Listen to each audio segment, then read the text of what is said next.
on something. So we've got x plus 2y to be less than or equal to 12. 2x plus y also has to be less than or equal to 12. X has got to be bigger than or equal to 0, y has got to be bigger than or equal to 0.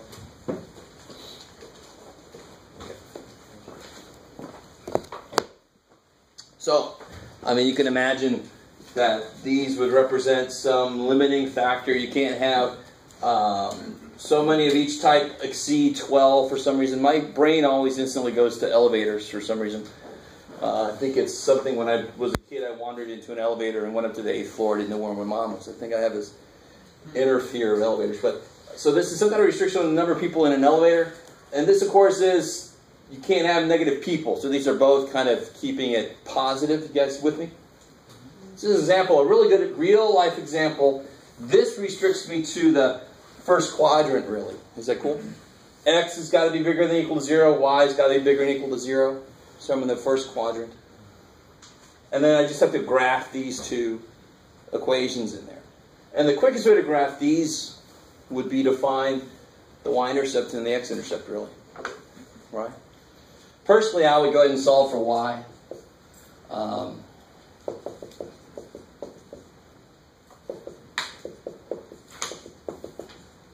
Just because the way I do these things.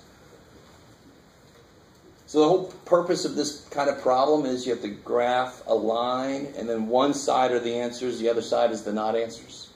So this is where the test point idea comes in. So is everybody cool with these two really just keeping me x greater than 0, y greater than 0, so I really can just focus on the first quadrant. So I don't mess my whole picture up with all the shading. Let me just draw the only quadrant I care about. Right? So that's what this did. It cut me down to the first quadrant. What's the y-intercept for this first guy? 6. I don't know why. I need everybody have their own. 3, 6. And the slope tells me to go where? Down 1 over 2. Yeah, down 1 over 2. Down 1 over 2. You can do it, Jeff. Down 1 over 2. Down 1 over 2. So forth. So I got my, and what kind of line is that going to be? Solid. Solid line. Cool. And the second guy's got a y-intercept of 12. And then slope tells me to go down 2 over 1.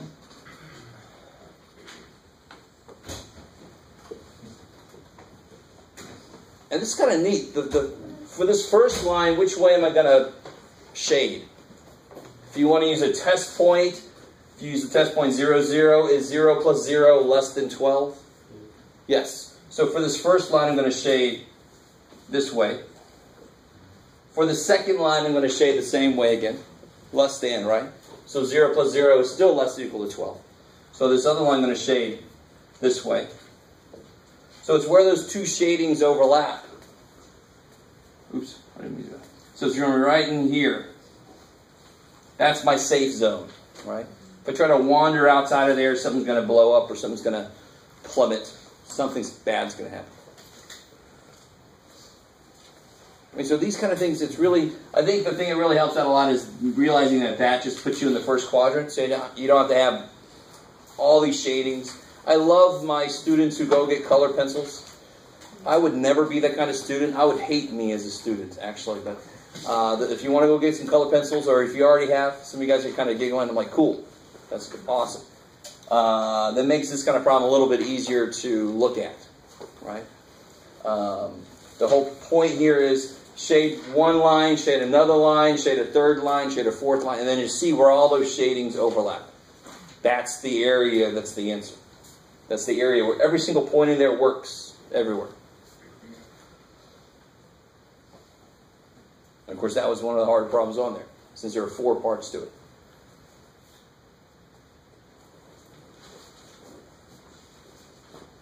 Okay, so I think in the blue books you should have a couple like that, where they give you more than 2 problems at once. Anything else from the homework? Yeah. Page number 45 and 10.2.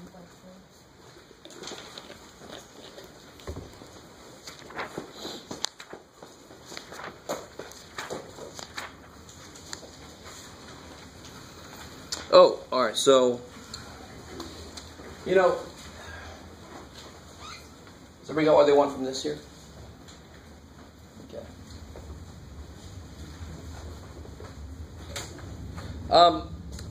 I gave you two different ways to kind of solve absolute value problems.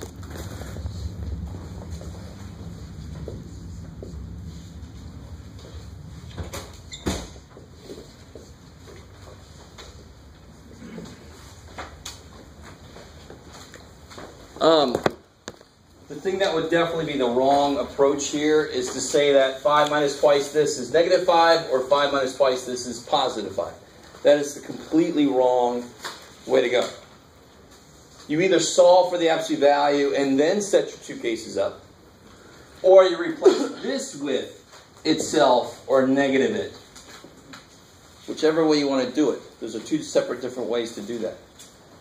Personally, I always solve for the absolute value first, because sometimes it'll lead to absolute value equals a negative number, and then I'm done. Whereas if you just start plugging this in, you actually have to check your answer to make sure if it works.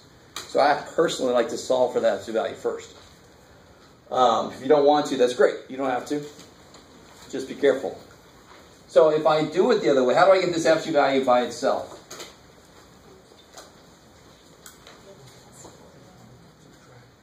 The first time multiply 2 by... I certainly definitely cannot add 4. Why not? I can't break into there, right? Not only is this thing inside absolute values, it's also being doubled. So I couldn't get to that 4. It's way too inside. But I could subtract the 5, yeah. So my absolute value is in this term. I want to get that term by itself first, so I get rid of this piece. So now I get negative 2, this equals negative 10. And before you think there's no solution, you're not done yet. Right? This doesn't say an absolute value equals a negative. It says negative absolute value equals it. That's fine. Right, so what's the one last step to get my absolute value by itself? Yeah, divide by the negative 2.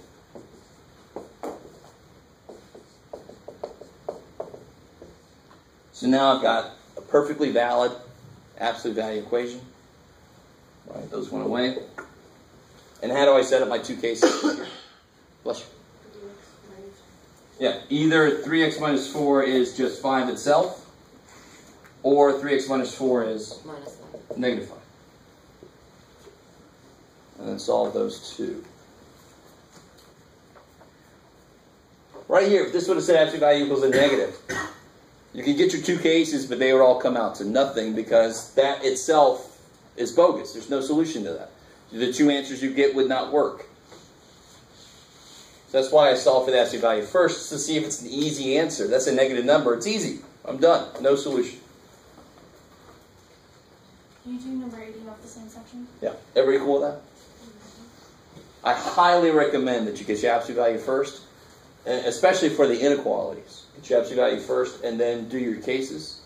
You don't have to. There is another way to do it, but then you have to be a little more careful. Number 80? Yeah. In the last line, you can have like x equal x. Do again, sorry. Like question 16, and the last line we have y equal 4 minus y. Then y equal y. Oh, if that happens? Okay. Yeah.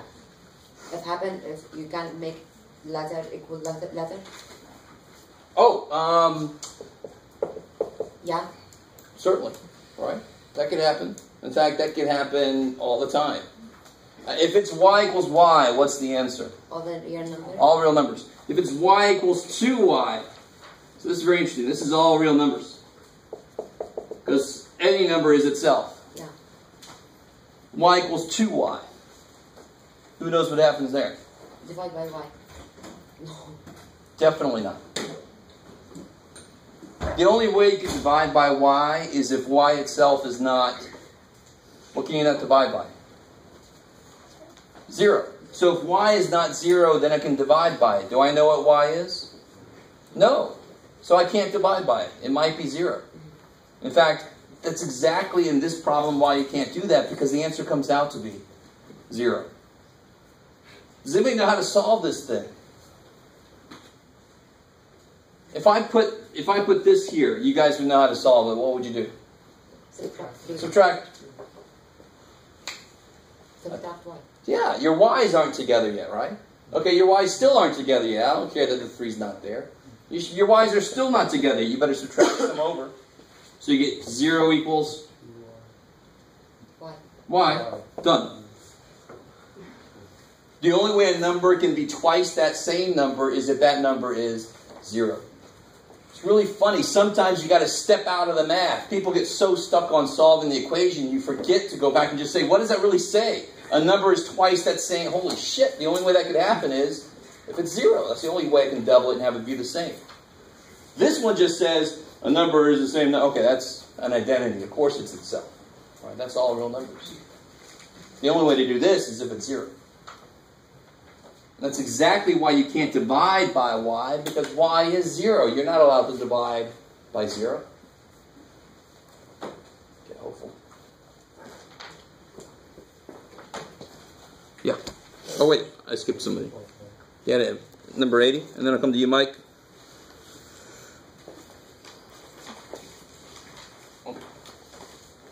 So this question and Mike's question, we'll get some new stuff here. 80.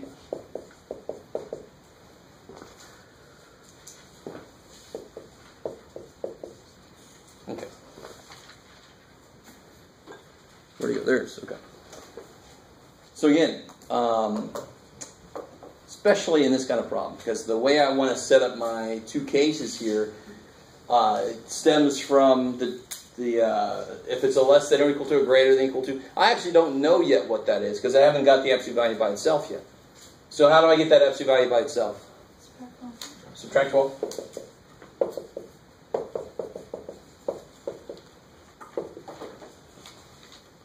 Divide by -1. Divide by -1. When you do that, what has to happen? Flip the sign. Flip the sign. Oops.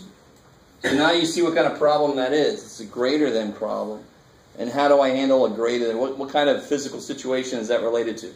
Restriction orders. It's a restraining order. I love it. I was about to say make my day and just say it. Yeah, restraining order. So this is get away from me. So it's got two separate things then. The one down there and the one up there. Do you see how that, realizing this, the physical kind of reality of this? I really want you to understand. Realizing what this physically would mean. And the really cool thing is it's exactly fine to look at it like that, because that's really what this means. Absolute value is distance. So what thing do we have in real life that says you have to stay at least as far away? A restraining order. So I love this idea, right? Some of you guys are like, I've had restraining, I don't want to think about them. So come up with something else. So this would have to be the two separate situations, right? Either x minus 5 is... So everything's the same, either exactly the same, or completely different. Less than or equal to -3. And you solve both of those. It's going to be the separate, stay away from me, right? If it was a less than here, it would be stay close to me. It would be the sandwich idea. It would be the one that I should be able to write on one line. So I know you guys can finish that out, but real quick, if this would have looked like this, what would have been the difference?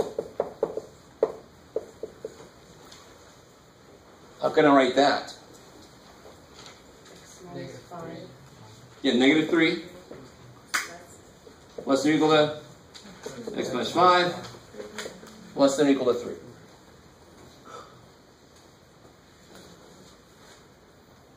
The sandwich idea. It's got to stay close. So this could go down to -3 or up to 3. It's got to stay close. So I can write it in one line, and I should be able to write it in one line because the picture's going to look like that, or in this case, like that. But the picture's going to be all sandwiched. So the equation has to be sandwiched also. Those have to go together. Hopefully.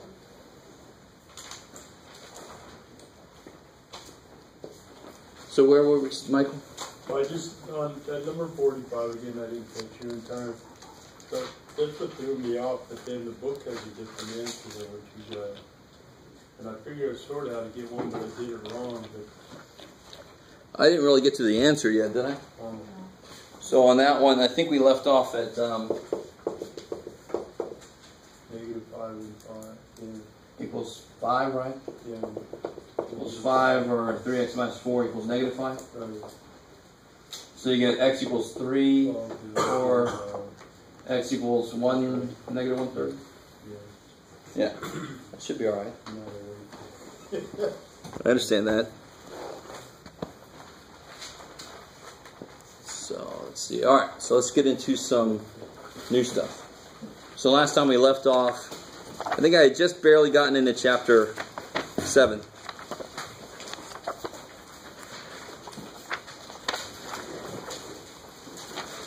And I was trying to explain how the approach we take with ratios of expressions, which just sounds heinous, is the exact same approach we take with ratios of numbers, which we know better as just fractions. So, let me kind of jump ahead a little bit. If I gave you this problem here,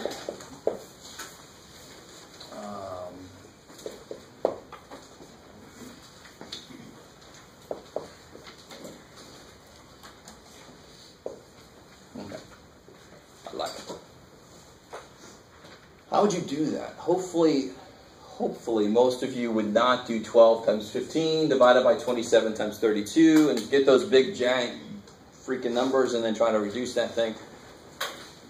What would I much rather do first? Yeah, reduce first instead of reduce last. Reduce before they get big. So what goes into 15 and 27? 3. And what goes into 12 and 32? 4. And what can I still do? 3 and a 9. And now I just multiply the survivors, right? Whoever survived all that gets multiplied. 1 times 5 over 3 times 8. Bam! Right? We've done that before. So what did you do again? You cross? Cross reduced. Cross-reduced? I completely can. What's the only, let me say this right now, what's the only situation where I can cross multiply? Equal. When it's a fraction equals a fraction. Because cross multiplication is really just a shortcut of multiplying by the LCD. You kind of with me? That's the only place I'm allowed to cross multiply without being a lot more clever. I can do it in other places, I just have to be careful. It's not going to be directly just that. This is the only place for cross multiplication. So what's really going on here is 12 is 3 times 4, 27 is 3 times 9, 15 is 3 times 5, 32 is 8 times 4. So I killed those 4s. What else did I do? I killed that 3. And then 9 is 3 times 3, so I killed that. I mean, that's really all I'm doing. If it's on the top and the bottom, they will cancel because then they're opposite operations. Top is multiply, bottom is divide. Is that cool? Okay, good. So, moving into slightly more disgusting looking problems.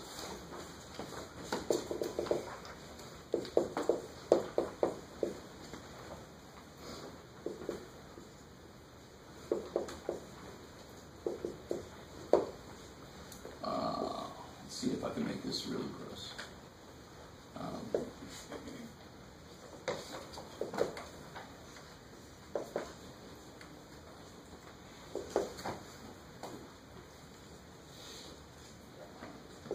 trying to be all nifty. Let's see what I can do without messing up. I'll find out really soon. Alright, let's see what happens. Let's see if JF is awake yet himself. JF? Alright, so what do I do with that thing? Yeah, just start factoring like crazy, right? Just factor everything I can. I certainly, good God, cannot just go, okay, 16 and 64. Right? I can't take parts of a number and kill it. Right? It's really the same thing as saying, can you reduce this? Can that be reduced? Mixed number, I don't care. Can it be reduced? Of course it can't be reduced, right? 8 doesn't have a 5 in it. And then you go, well, yeah, it does. 5 plus 3. Yeah, and of course where we go, you're insane. But the minute I start putting letters in there, we're all hoping for something that'll make it a little bit easier or something. I can't do that, so I can't do any of those. They're all separated by pluses and minuses. Same reason I can't kill that. Division is not the opposite of addition, right? So I've got to break everything up. So how do I kill it? How do I break that top? Square. X minus 4, X plus 1. Beautiful. Little thank God problem, little difference of squares. What about down here?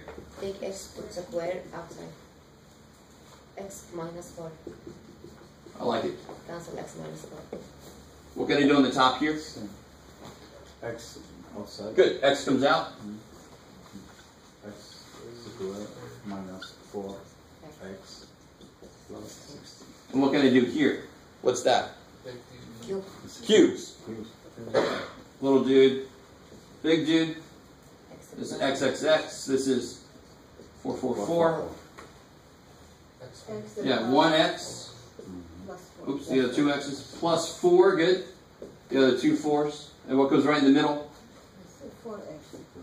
It's plus 4. Minus 4x. 4x. Right, it's got to be the opposite sign. Okay, so I did that a little quickly. But I'm going to keep doing that very quickly, right? At this point, if this is not true, you need to make it true very quickly. Factoring should be a very easy step. Right? If it's not, it needs to be, because factoring is very soon going to become just one small piece of a much bigger problem. You don't want that to be a big problem in itself. You need factoring to be very quick. And now you just go to town. Now you just start killing, right? Unleash your inner Jason. So x minus 4 goes away. X plus 4. X plus 4 goes away. X with X square. I can't believe I actually set that up correctly. Those go away, right? X And- with x square. Yeah. So this x cancels with one of these. So what's left alive? 1 over Half, X. 1 and Yeah, so is this the answer? No, 1 over X. Good, because the x is on the bottom. I love it. 1 over x. The only thing left alive after all that carnage is the x, and that'll probably get killed off in the sequel. Right. Especially if you've ever seen the movie, what was it, Feast. So one question again, why is that negative 4x again? Like at the bottom right there? 'Cause Oh, here? you minus- So remember, whenever you cubes, what's the now the first parts of each are should be the simple parts, right? Because you have 3 of everything, so 1 there, 2 there, 1 there, 2 there. The one that kind of doesn't follow it, but we know it needs to be there because he's the cleanup dude. He's the dude that comes in and kills all the stuff I don't want. So it's got to be the opposite sign.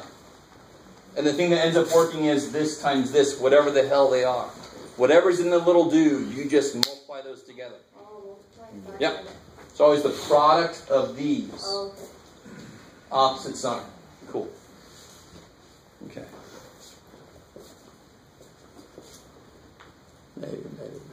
Okay. So let me give you some to try on your own. And you can see, I think I said this last time, the better you are with factoring, the easier almost this entire chapter is going to be. It's all based on applications of factoring. So you guys try this.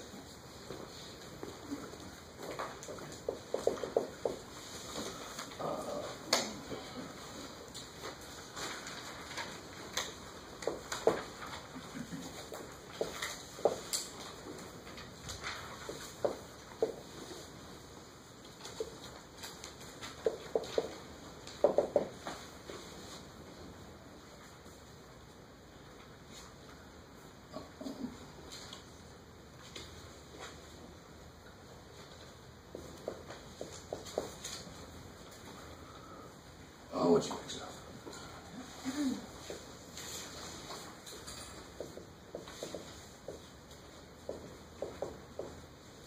Fine. Cool.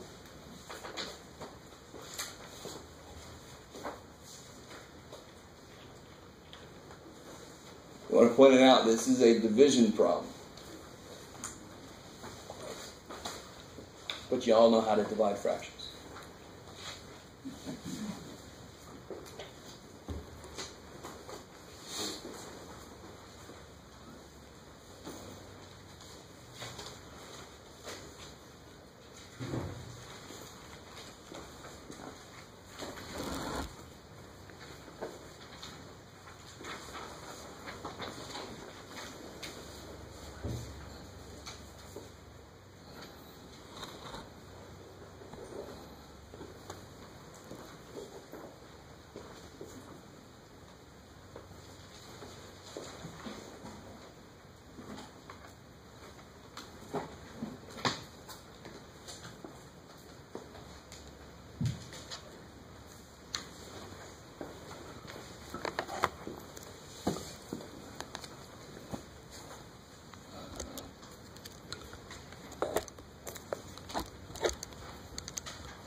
by the way, there was really good turnout on Friday for the tutoring session. So if you didn't know about it, I got a room over here, 38C 343A, every Friday from 8:30 to 11:30. There is one Friday that I have to be out at a conference, and then there's one Friday I have to leave a little early. Okay, but this coming up Friday, I'll be there 8:30 to 11:30. 38C 343A. So a lot of you guys showed up. I think it went pretty well.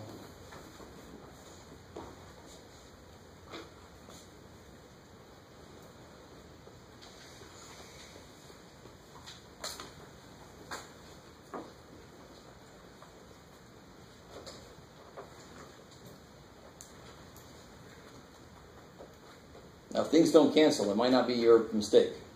It might be just the way the problem was made. So don't force things to go away. There might not be a lot of things that cancel. Hint. So how do you factor this first piece here? A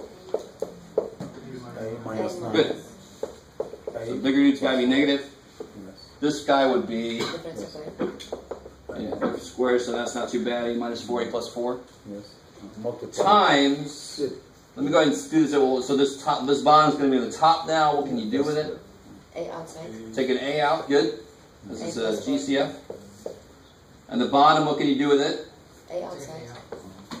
A squared plus 7A. Are there any factors of 11 that add to be 7?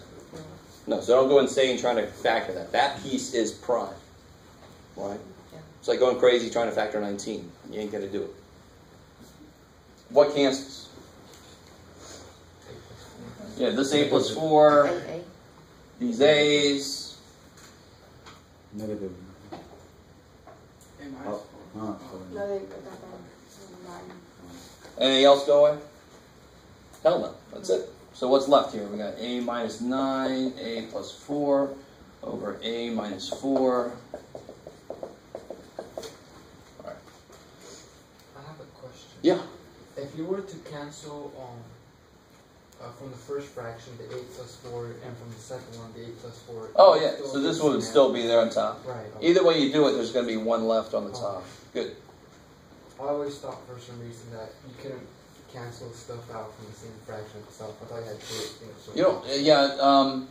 Very often when we do problems like fraction times fraction, we kind of set it up to do that. Right. But if I had 6/8 times 3/9, hell yeah, I would do that because I certainly can, like I always can. 6/8 is 3/4. 3/9 is 1/3, and then I could do that. I can whatever's on the top can cancel with whatever's on the bottom, Oh, okay. no matter where the hell they are. Yeah. Okay, I thought it was like that all the time. No. I like the question because some people start to think that, but Right, we've been reducing single fractions forever. So just because I multiply by another fraction, I'm not suddenly not allowed to do that. I can still do that. Yeah, it's just how it was set up, I guess. I got you. Got me thinking that. So this is the answer. You can certainly have a lot of stuff left alive. Right. You can have very little left alive. There's no rule there, right? And of course, I'm not going to do this, but remember, you can let A be a number, and you'll actually get a fraction divided by a fraction, and this would be one way to write the answer. Right? Reduced somewhat. So we did that last time. We looked at that last time. So how do we feel about that? I mean, I think you guys can see the main thing here is to know how to factor. If you can't do that, you can't even start the problem. The other part of this section, this first section, is what makes these things undefined. So if I give you a problem like this here, what makes this undefined?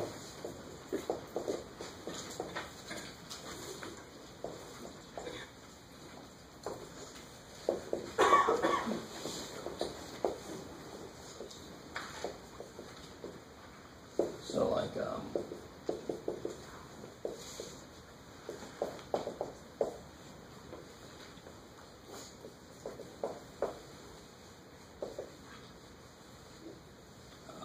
you can do it. Minus. Try to make one that works. All right. Start again. gave away something that was too bad for me.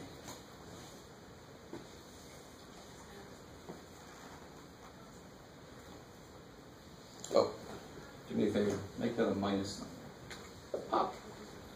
So what value makes this undefined? What value for x makes that undefined? 2. I like it. So x equals 2 makes it undefined. So if I ask you a slightly different way, what's the domain of this? What's the domain of that function?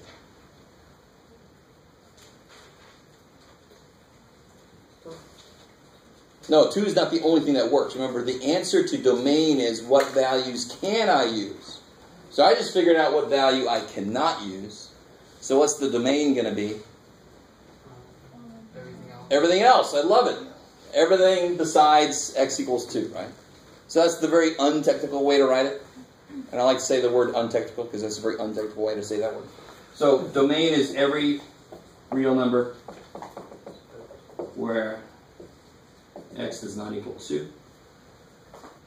The more technical way to write this, and you don't have to write this if you don't want to, but just to show you, is what all numbers work, all the way from negative infinity up to 2,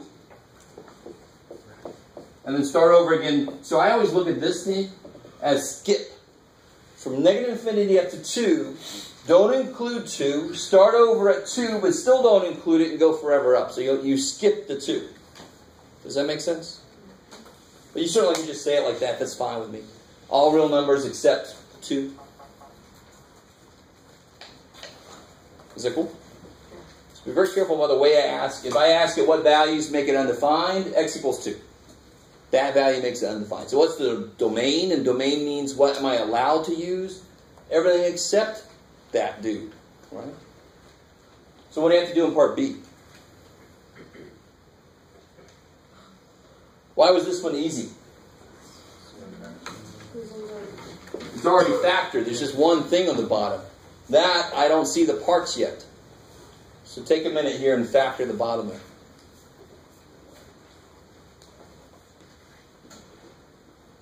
If I factor the bottom, I can see what x values will make it 0. I can just see it.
I love doing this problem, Jeff. And this is probably people's most hated factoring problem, even beyond cubes. I mean, cubes eventually you kind of get the idea of how it gets set up. This thing just takes a bit of work. What's the first step in doing this? Multiply 8 by... Good. Take that 8 into account. So you need factors of 72 that add to be 21. Yeah, 24 and 3. Now let me show you guys something. Sorry. Should carry from a living color in my head. So 8 times 9 is where 72 came from. Let me show you a different way to do this. And this is a way that sometimes teachers show, but not all the time. The whole point is to try to find factors of that number that add to be this. So look what you can do. 8 is 2 times 2 times 2. 9 is 3 times 3. And then you can start rearranging these things. For example, 2 times 2 times 3 is 12 times 6. So 12 and 6 are also factors of 72. They don't add to be 21. All right, so then I have, what about all these together? 3 times 8 is 24, and 3, that's where 24 and 3 comes from. If you kind of see what I'm talking about, that might be the method for you. Each method kind of correlates with a different way of looking at things, right? If you don't like that method, never use it. Yeah. You can use that method over there all the time? Hell yeah. Always. You take these two, break them up into all their factors, and just start recombining them. That's really what it means to write a list of not prime factors, but different factors. It's just different ways to put the prime factors back together. Hopeful.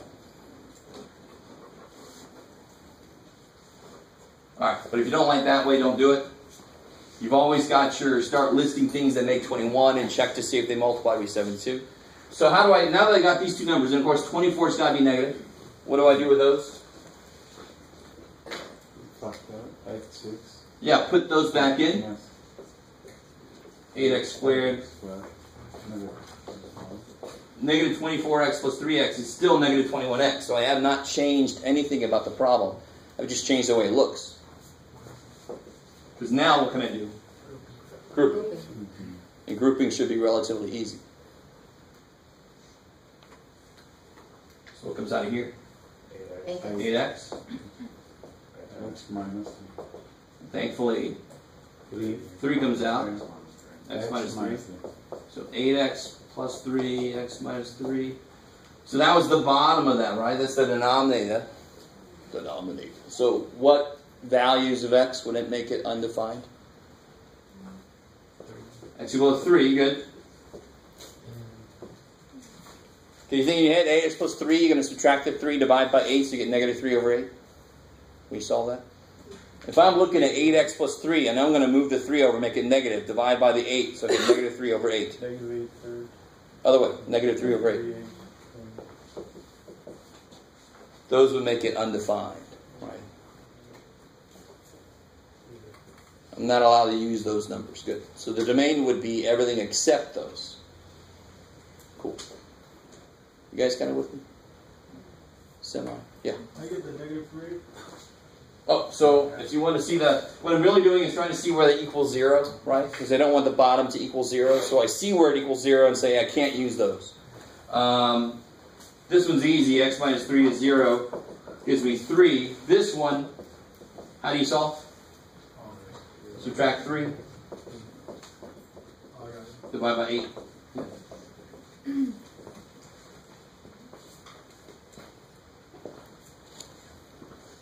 But of course, obviously I've been staring at this kind of problem for my whole adult life, basically.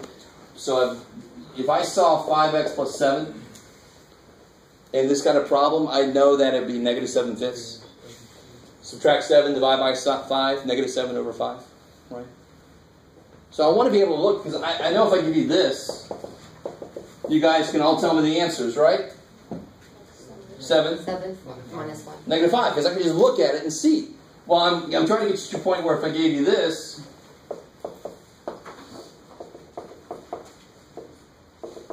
it'd be the same thing. At 11 thirds, subtract 15, divide negative 15 over 2. Right? You don't have to write. You shouldn't have to write that equation down because it's a simple 2-step equation. Now, if you do, I don't want you to feel bad. You still can go ahead and write it down. You still can go ahead and solve them. But I'm trying to show you the parts where you should be able to kind of make it a little bit quicker to do. Just like that's very quick to do. You don't have to set the equations up there. You should be able to push it and not have to set the equations up there either. But if you need to, go ahead. That's fine. Excuse me? Yeah. Why you skip this 3x plus 4 over... You skip... Or Oh, why did I not look at this? I'm glad you're asking that. Okay, good. Why do I not look at that? What's the only part of a fraction that could make it undefined? The bottom, the denominator. So I don't have to worry about the top. Yeah. Even if,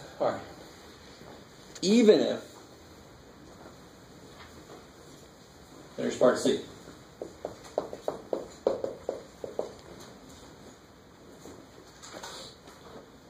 Let me see if anybody understands where my even if was going to go.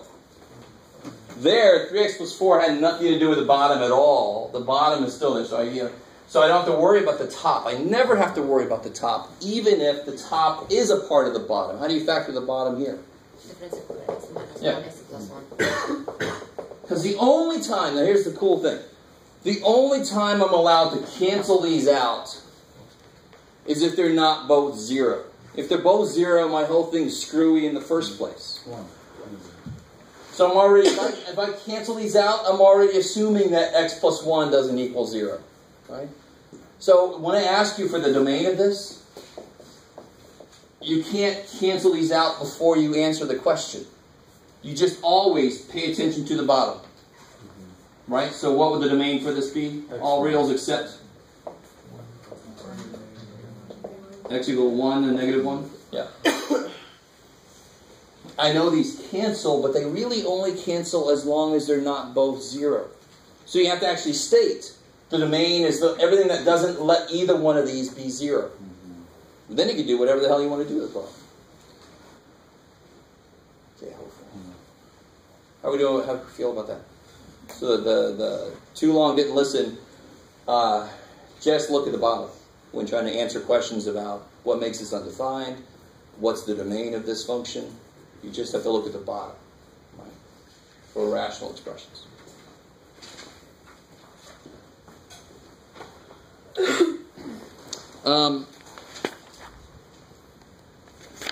Cool. So any questions about that? Just to kind of prep us for this kind of question later. Let's see if I can extend this idea of domain just a little bit. Domain is always all real numbers unless there's some restriction. So obviously if I have a problem like this, now go with me for a minute. It's going to make it a lot easier later when we get more complicated functions and I ask you the domain. I need to know where to start. So where you start is you say in English what the restriction is. What's the restriction on any fraction? 0. What about 0? Be much more specific. The bottom cannot be 0. So in English, the restriction is the bottom can't be 0. You guys with me? So then how do you say that in Mathish? The bottom, well, what's the bottom? X minus 2 can't be. How do you say that in math? Good, not equal to. Can't be 0. So then when you solve for x, you get x can't be 2. Sweet. That's exactly the answer, right? What's the domain? Everything except x equal to 2. X can't be 2. So whenever you have a function, you just say in English, what's the restriction? So I'm thinking ahead, what's the restriction here? To keep it real. Sorry, isn't that what you young people say nowadays? Keep it real. Yeah, say it in English. What's got to be true about what you put into a square root? It can't be. It could be 0. I can take square root of 0, but it can't be negative. It can't be less than 0. So what must it be if it can't be less than 0? It must be positive. I like it, but what's it mean? It can't be less than 0, so it must be bigger than or equal to 0. So the inside must be bigger than or equal to. So the inside must be bigger than or equal to 0. Let's just look ahead a little bit. So I can start putting more complicated stuff in here, and you just write whatever the hell's on the inside, bigger than or equal to 0, and then you solve. So the idea of domain is always the same. You state the restriction, and then you write it in math. And then you solve it. That kicks so much ass you don't even know right now. Right? No matter what the function is I'm looking at, you just say, this can't happen. Okay, write what you just said in math, and then solve it. That's really nice. You'll think back to me later in your future math courses, maybe. Okay. Or a little bit later this semester, actually.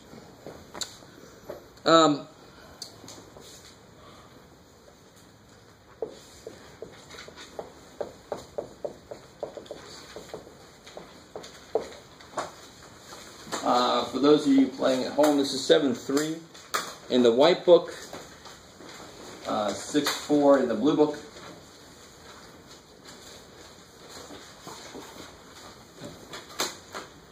So a very fundamental thing that you have to understand about math is that variables are just numbers. So everything that has to be true for numbers to work correctly has to also be true for variables to work correctly. So what the hell do I mean by that? If I want to add two fractions, what must be true? The denominator's got to be the same, right? So in this case, I could add those together. I got 3/5. Yay. So what if I had 2 over x plus 1 plus 1 over x plus 1? 3 over x plus. Yeah, 2 of these plus 1 of these is 3 of these. So really, what I try to teach my 88 and 90 students is that why do we need like denominators? It's the same reason we need like terms. I can add 1x and 2x all day long.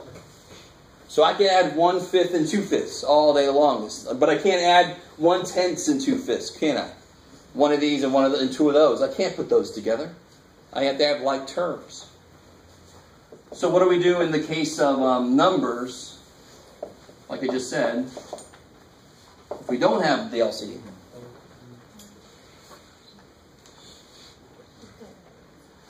Don't just be suddenly hard. I don't know why. You multiply that. Yeah.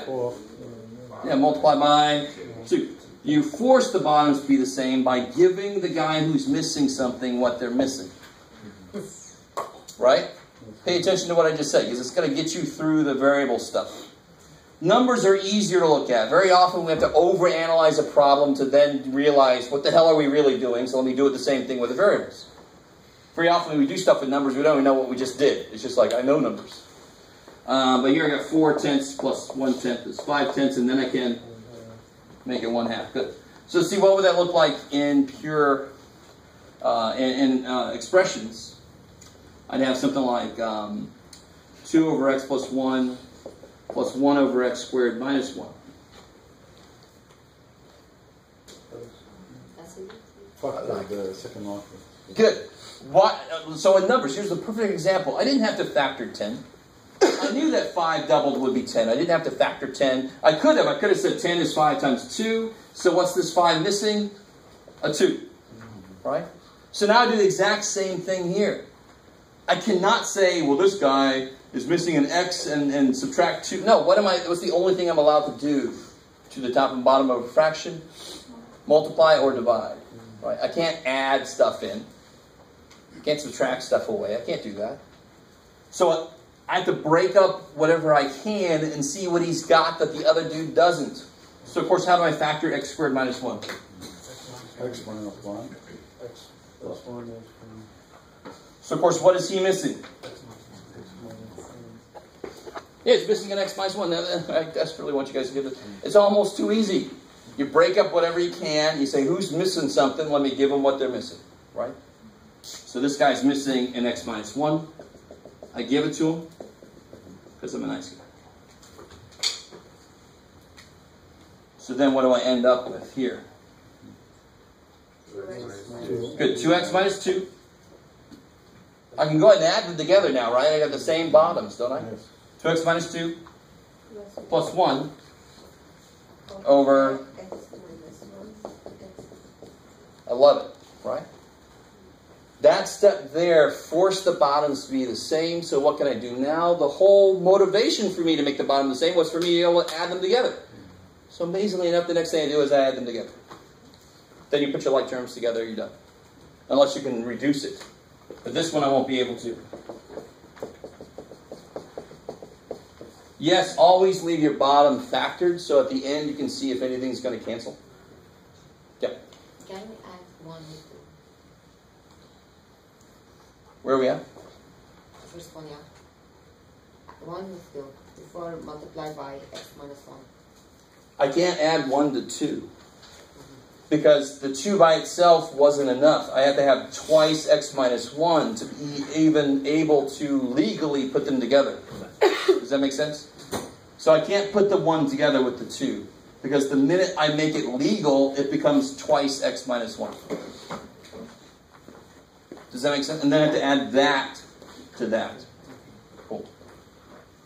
Yes, ma'am? So you won't cross out the x minus 1, right? Because they're together?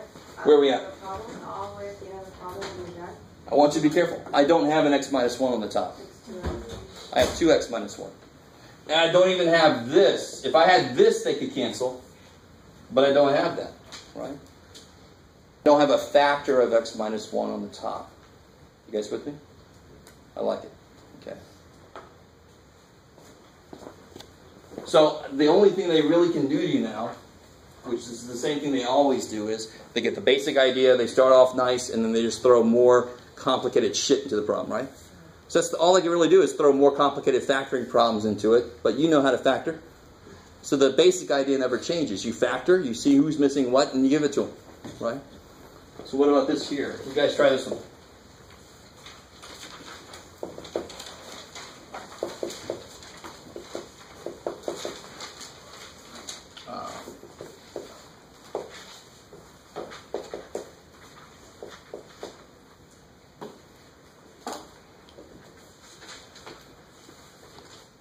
And if you really think about it, these problems are kind of nice. They always have hints in them as to how to factor the other parts. Well, almost always. That wasn't really difficult to factor in the first place, but still.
Of course, how do you factor this guy? X plus 4, X plus 7. Good. 4 and 7. This is a little hint.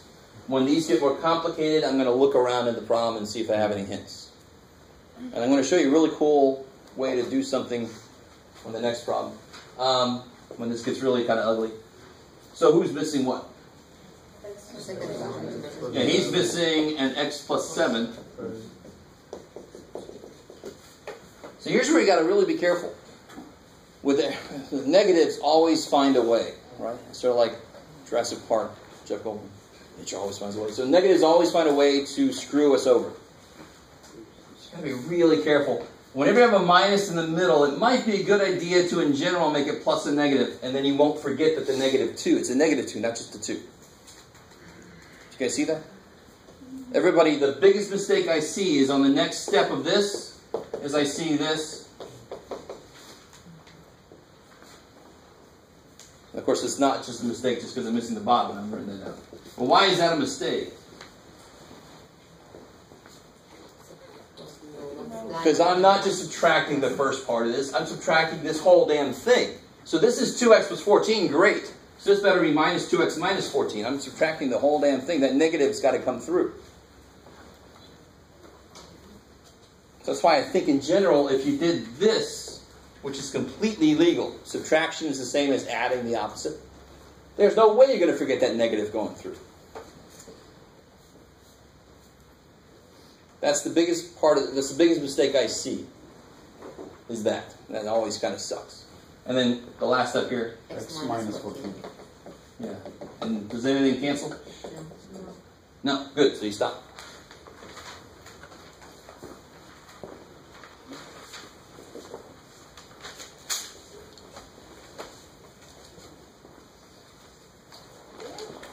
So let me show you something kind of nice in this kind of problem.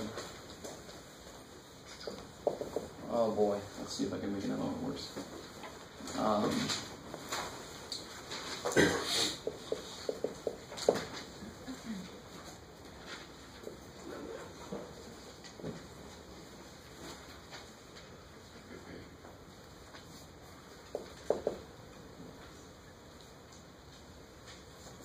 That should work.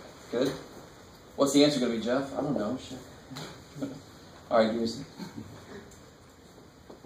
Okay.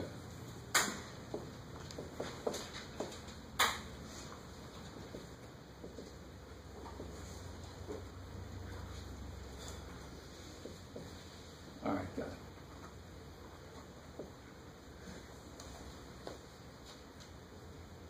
Yeah, good. All right. Yay, okay. Now, let me see if I remembered from there to there. If I remember this correctly. Normally, this is, like I said earlier, one of the more hated problems. Even if you understand how to do it, it sometimes gets disgusting. You guys semi with me? If this is not a problem for you, that kicks ass. Let that be true. I love it. The reason this is not nearly as hard as it could be is I'm pretty damn sure that that's going to be a factor of this. How does that help me out? I mean, if I know that's got to be a factor of this, how does this have to factor? It's 2x minus 1 times something. And what does that times something have to be? Well, what's got to be here? 6x. To make it 12x squared, right? And what's got to be here? 5. More specific. Minus 5 to make it plus 5 overall. You with me? And check it. Minus 6 minus 10 is minus 16. I know it's the right answer then, right? The only part of that I didn't force to be true was the middle. So if I check the middle, I'm good. You guys kind of get what I just did? It's so useful in these kind of problems because they're almost always going to give me a part that is this thing is going to be a part of this. So I just build the other part. I already know there's a 2 there. There's got to be a 6 to make it 12. There's a 1. There's got to be a 5 to make it 5. And then I just make the signs work for this to work. That's crazy. It kicks so much ass. So the bottom had to get that, so the top's got to get that. And then I just got to clean it up, right? Put it together, distribute, clean it up.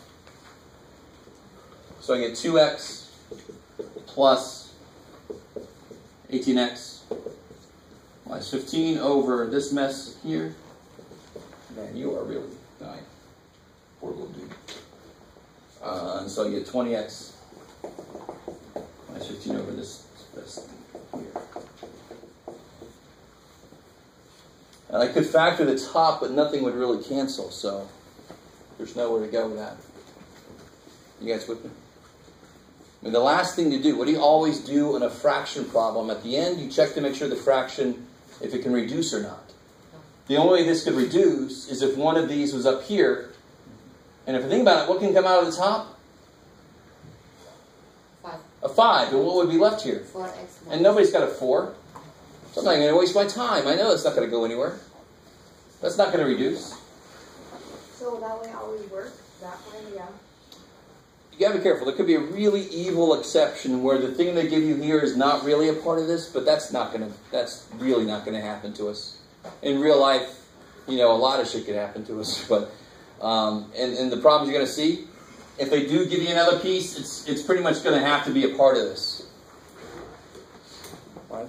If you don't like what I just did, you could always just do this directly. 12 times 5 is 60. Find factors of 60 that make the middle. That still works, of course. Hell yeah. I'm just trying to show you a shortcut. Maybe. Okay. So here, you guys try a really ugly looking one. Let me see. What the hell are they doing there?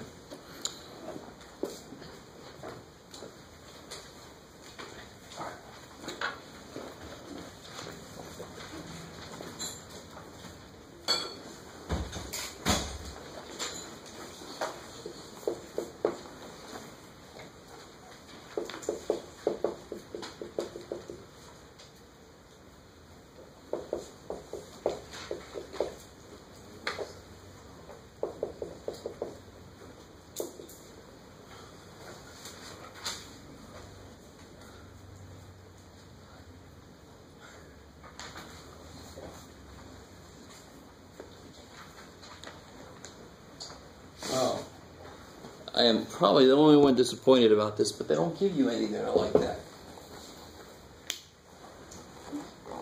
You better be sure I can certainly give you one like that myself. Right?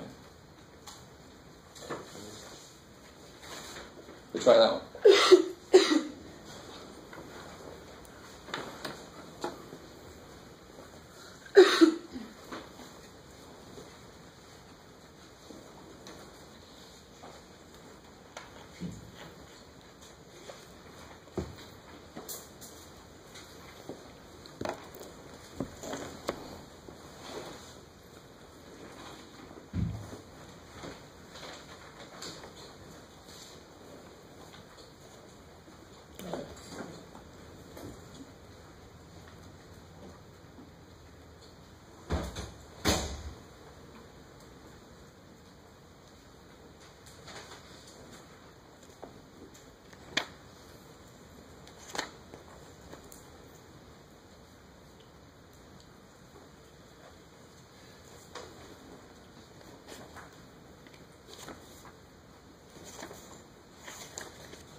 Good.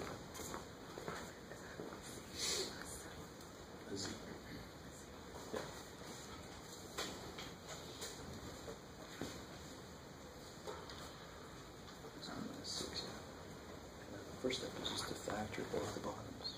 That's always the first step, to see what they're made out of.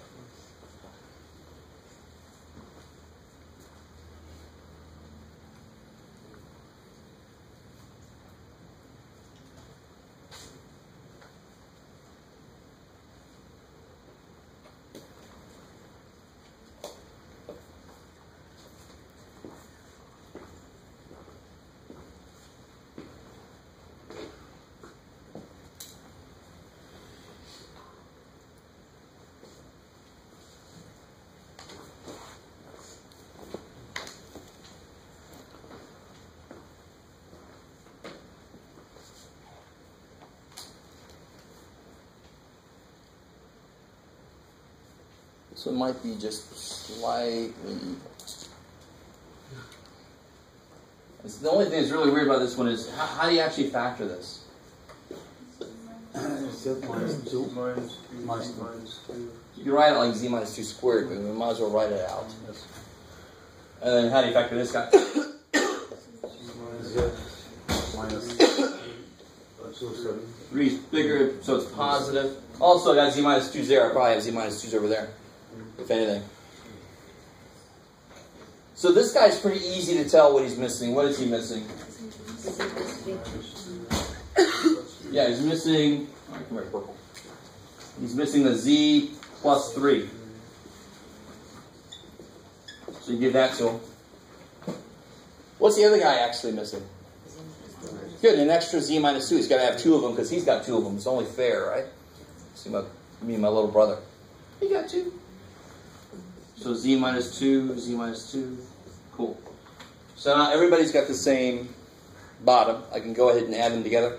Now it's the cleanup step. Now it's where you multiply things out, get like terms together. I get this kind of thing always, though. I get somebody on the next step, they do this.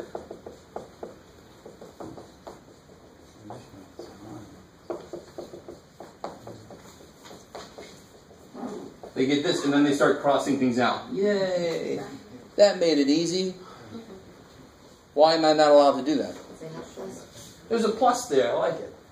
All right, so this can't break into an addition problem unless it is a part of both things. It can't just cancel, so don't get overly excited. The only reason you're allowed to put them together is because you put this extra thing on the bottoms. How can the very next thing that happens is they go away? It can't be. Why is it x minus 2? Why didn't it be z minus 3 because the negative 6 is bigger? Careful. Negative 6 tells you they have to be the different signs, but they have to add to be +1. So the bigger one's got to be the positive. Yeah. Cool. So what do I really have to do here? I just have to multiply things out and put my like terms together, right? That's why I almost always distribute right before I even write it down. 3z squared plus 9z plus 10z plus 10z minus 20. minus 20 all over those three things. Yeah. And then just put your like terms together. What do we get?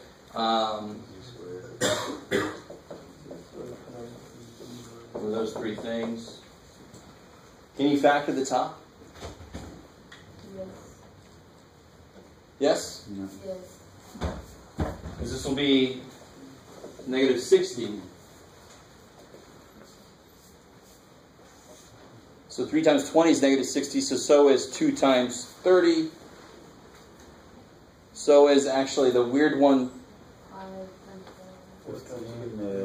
4 and 15. 15 or 4. But the thing is, even if it's 4 and 15 we're talking about, doesn't one of them have to be negative to make negative 60? Yes. Yes. They got to multiply be negative 60, don't they? Yeah. So if only they could both be positive, then I get 19. But one of them's got to be negative. I'm never going to get 19.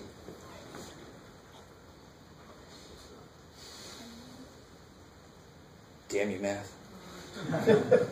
Stupid numbers that almost work. That happens a lot, though, I tell you honestly. It's like the middle term would be if only they could both be this, or if only they could both be this different size. But in this case, they got to be negative. There's no way I can add those together to get 19. One of them's going to be negative. They actually subtract. All right? So you can't factor the top.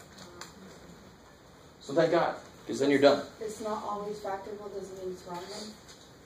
Definitely not. Yeah, whenever you have a fraction problem, at the end, you sometimes can reduce it and sometimes you can't. Same thing's going to happen here. At the end, I sometimes can reduce it, I sometimes can't. Not a big deal, but you got to check. You got to make sure if you can't. Excuse me. Yep. I don't understand. Here we have LCD z minus 2. Why do you miss z minus 2? All right. I was waiting for the question way earlier. This guy's got 2 z minus 2's, right? And he's only got 1. So it's sort of like, what's the LCD between 1/3 and 1/9? What's the LCD? 9. But, you know, this is just 3 and 3. Why does it have to be another? Why does he need another 3? Because he needs another 3. He's got 2 of them, right? It's the exact same situation here. He's got 2 z minus 2's. He better have 2 z minus 2's, or else the bottom won't be the same. You with me? So he's got 2 of them. I got to give him 1 more so that he ends up with 2 of them. That's exactly what I was going into this problem expecting to be maybe the first stumbling block. Was that? Okay, good. So the bottoms have to be exactly the same. And again, that step is almost too easy. If you're able to factor, you factor them and you just see who's missing what, and you give it to them. If you're not able to factor, you must come see me very quickly soon, because you're not going to be able to do anything in this chapter.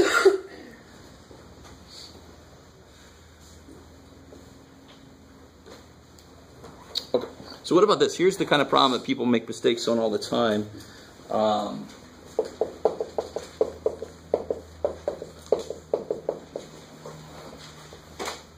It's a deceptively simple looking problem. And actually, it's double deceptive because it is a simple problem, but it's not as easy as some people make it. Can I add those together the way they are? No. The biggest mistake I see is somebody just says, Jeff said give it what they're missing. Alright, this guy's missing a +4. There you go. Jeff tried to say I'm wrong. Exactly what you said. No, it's not what I said. I said give it what they're missing, but you better do that legally. What's the only thing you're allowed to do? Multiply, divide. I can't add 4 to the bottom and top of a fraction. Right? I can't, in that case, 0 would equal 4/5. Yay! I got no money. That's actually 4/5 of a dollar. I got some money.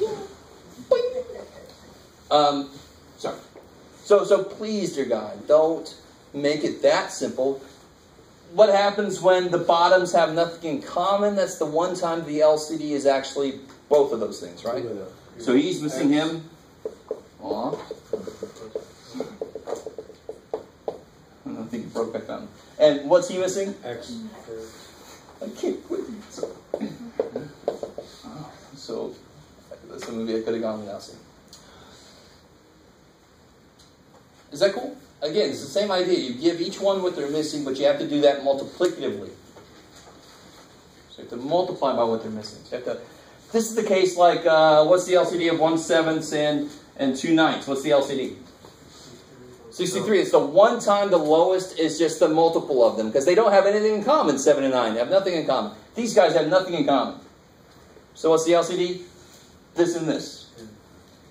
So then what do you end up with here on top? 4x, 4x, good. 8x. 16. X squared. Over x times x plus 4. So on the top you get 2x squared plus 8x plus 16. Just to double check, I'm basically done with the addition. Now I just need to check to see if it can reduce. What can you do at the top? Factor out a 2. You do it, Jeff. Will this factor? No. There's no factors of 8 that add to be 4. No way you could do that. Not with nice whole numbers anyway. Is that cool? So then you know you're done. Nothing will cancel because you can't even factor the top. So they can't have any factors in common. You're done.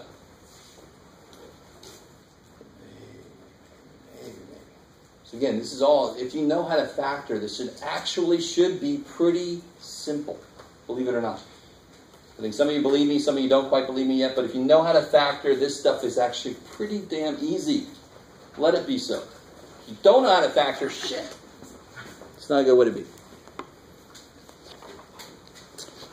So, I think I want to do one last section. We can maybe get out of here a little early, actually.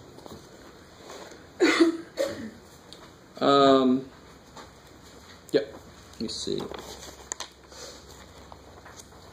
Yeah, okay. So,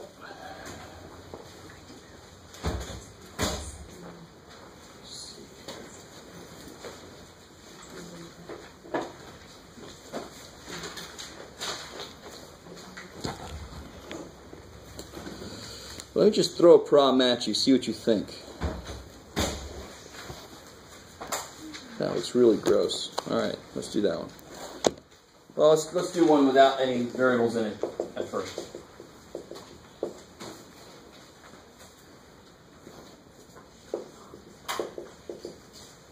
Section? 7, 5, and 6, 5. 7, 5 in the white book, 6, 5 in the blue book. Blue book does double duty, by the way. For the blue book, 6.4 is the same as 7, 3, and 7, 4. So if you're wondering about that, that's how that works. That's why there's fewer sections listed for the blue book here. Alright, so how in the hell do I do that? There's two ways to do it. You can either start with the LCD, or you could do the top and the bottom. And actually, now I've got to think about it. I'm not sure what you meant. I would look at the LCD for everything. Personally, that's the way I would do this. Right? The other way you could do this is to do the top, do the bottom, and then dividing fractions, you just multiply by the reciprocal. Yep. So when you do the top and the bottom, you can choose different LCDs? Oh, hell yeah. Okay. Because that's its own thing. That's its own thing. You simplify them however each one needs to be simplified. And then you can do this division, which is when they got to come together. Or you can use like one that fits for all of them, right? Exactly. Okay. So if I do the one that fits for all of them, right? One LCD to rule them all. Man, I'm really geeking out today.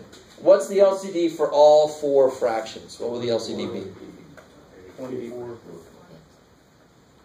Yeah, sounds like 24. It's actually a little bit, yeah, it is 24. It's got an 8 in there. Yeah. Forgot. So 24, if that 8 wasn't there, it would be 12. That'd be nice. So if I multiply top and bottom by 24, which of course I'm completely allowed to do, as long as I multiply, divide the same thing, and it's not 0. Well, it's kind of nice. And actually what I really end up doing is just putting a 24 next to everybody.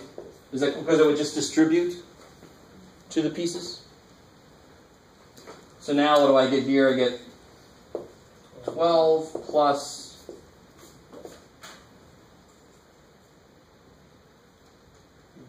18 over 20 minus 8 goes into 24. 3 times 3? 9. Alright. I just like that way. I always like the way that gets me to the end quick.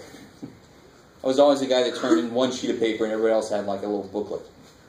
My teachers hated me. They're like, I can't read your friend. So what do we get? 30 over 11. We're done. The other way to do this problem is to just take 1/2 plus 3/4, do that problem, right? It'd be 2/4 and 3/4 is 5/4. Do the bottom. The LCD here would be 24, so you'd end up with 20 24ths minus 9 24ths is 11 24ths. Wait, why did you subtract it? Why did you, oh, because it's all together. Yeah. I'm just doing this a different way now. You guys kind of with me? I'm doing it a little quickly because I know you all could get the LCDs and then actually subtract them. So I get that. And then how do you divide 5/4 by 11 24ths? Multiply by 24. Multiply by 24 over 11. So 4 goes into 24 6 times. 30 over 11, the same damn answer, right? They're both the same. Well, they're not quite the same amount of work, but this is not that much quicker. So either way is fine. Either way that makes more sense. So of course, that's just to get us into the idea of this section. So here's the real kind of problem you're going to see in this section. It's going to involve variable expressions.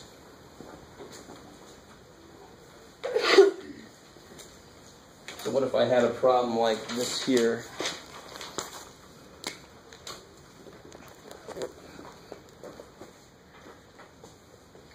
Alright, that looks funky.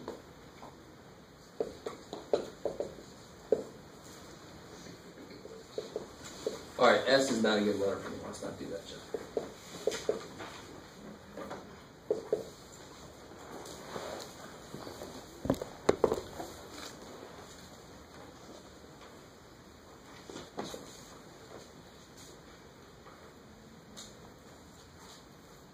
What would the LCD be? 5x. Cool. So then you multiply each part by 5x.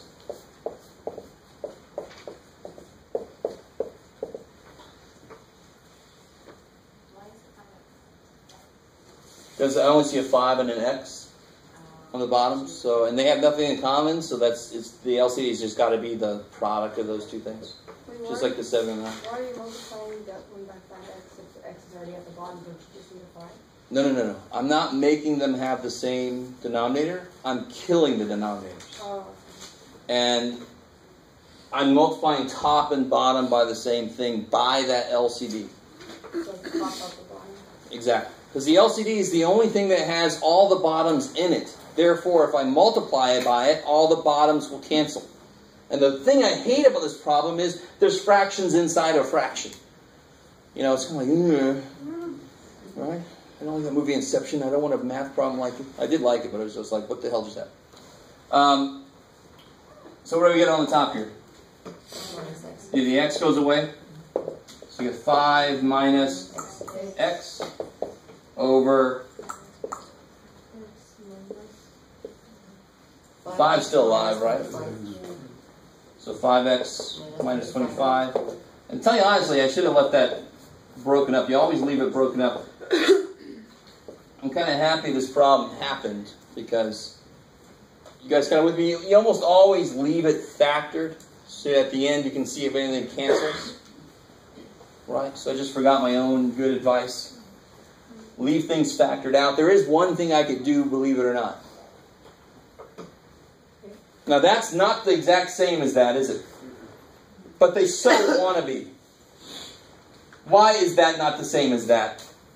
So they're off by a sign, right? So if I took out of the top, if I took a -1 out of the top, the x would now be positive, the 5 would now be negative, and they would be the same. Which is kind of neat. The original problem, no matter what you make x, the answer is -1/5. Wait, Yes. so you can't leave it like that? 5 minus x over 5. It's sort of like giving me this as an answer for something. It might technically not be wrong, but I'm still going to take points off, right? Because you did not do what to this? You did not reduce it. Same thing here. That's a fraction. Fraction of expressions, but I don't care. Anytime you have a fraction, you got to see if it will reduce. You guys kind of course, what's the only variable, what's the only value I can't use? There's actually sort of 2 here, but it's kind of evil. Yeah, I can't use 5. Good. I can't use 5 because then that would make the bottom 0. And I also can't use 0 because that would make this guy's bottom 0. You with me? In complex fractions, there's really 2 kind of fractions to worry about. The whole fraction and then the little piece fractions, right? So what makes this bottom 0? 5. So x can't be 5. What makes this bottom 0? 0. So x can't be 0. But x could be whatever the hell else you want it to be. So if you make x 10 and you do the work, you'll get -1/5. If you make x 387 and you do the work, you'll get -1/5. That's kind of a neat thing to realize. No matter what x is, it's going to come out to be -1/5. Sorry, I just hear you guys saying that's neat for some kind of people, Jeff. I don't take that personal. Yeah, there's not much more to that. Let me see. So just thinking ahead a little bit, the next test is scheduled for July 2nd. I'm pretty sure that's next Tuesday, am I right? I think so. So this Friday, I'll try to get you guys the practice test on Thursday. So that Friday's little tutoring, for whoever can make it, that's one thing we can look at. And then the following Monday, I'll have the official answer key for the class, and the next day will be the test. Is that cool? Yeah. Yes, we do. I might as well tell you now instead of tomorrow. Well, the quiz Wednesday on basically what we made it up through today. So it's chapter 10. So it's the inequality. Let me say it like this. On inequalities. And how do I say this? The rational expressions, but so in the white book it's going to be through 7.5, and in the blue book it's going to be through 6.5. You guys with me?